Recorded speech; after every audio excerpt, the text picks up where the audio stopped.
Ukipuuzia dalili hizi, jiandae kupata stroke ama kukosa nguvu za kiume moja kwa moja.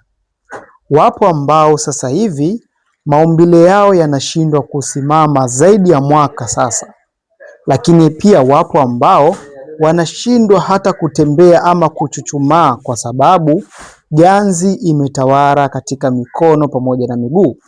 Lakini wapo ambao hawawezi kuona mbali hata kutazama sehemu ya mwanga kwa sababu sukari imeshawatawala watu hawa.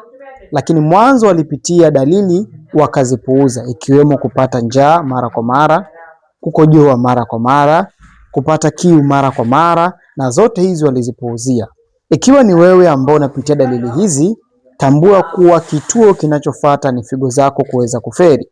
Ili uweze kuondokana na hiyo changamoto, tutafute leo kupitia namba ambayo iko bio ili tuweze kukusaidia.